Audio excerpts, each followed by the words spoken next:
The uncensored pods, truly uncensored, not Pierce Morgan uncensored, but Jaguar Wright uncensored. I tell you, as I'm doing my research and I'm looking through all of these things and I'm seeing what's going on, it's hard for me not to say more. And a lot of people are questioning, oh, she's not saying anything. She's not doing this. She's not doing that. That's not true. I'm doing what I'm supposed to be doing. I'm paying attention like I always have. And I'm watching how things are falling out. And it's funny because a lot of things seem to be going exactly the way I said they would. When I sat on Pierce Morgan and I said that there were going to be little fires everywhere, I wasn't kidding, was I? Been nothing but fires since I sat down on that man's platform. And it's been quite explosive, consistently. If you can prove collusion between multiple parties attached to a criminal organization, everybody has to be brought up on those charges. Everyone can be brought into those charges. That's how they were able to get the mafia in line.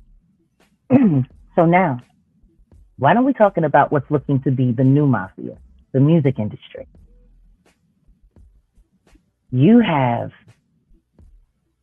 Cassie, who's now the sacrificial lamb for the entire freak-off industry, being totally ran through the muck. People saying, oh, she was this and she was that. It sounds like that song, Crush on You. She's a slut, she's a hoe, she's a freak. Got a different work every day of the week. But nobody's bothering to them. These are young people. Diddy still had Kim Porter at home with the kids. He was still messing with that girl, Gina. And God knows who else, as we are finding out in the midst of all of this weirdness. But the second that she tried to start her life with someone new, and it looked like she was going to be happy in doing that, all of a sudden, here comes the diddler to kill the dead. Not to save it, but to destroy it. And he blew up that man's car. I don't know. In my opinion, that would be enough to get me to stay away from a girl that I really like. It would really be, that would be a very, very, very good reason. Which then again leads me right back to Capricorn Clark, who just testified in court saying that she was forced to go along with the diddler in a bad boy company car. And I was asked to pick up something and hand it to that person. And I did. And my fingerprints were on it.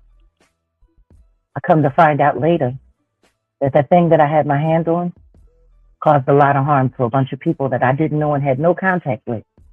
But my fingerprints was on it. Now, I'm not going to get into too many details about that experience for myself, but I bring it up to say this.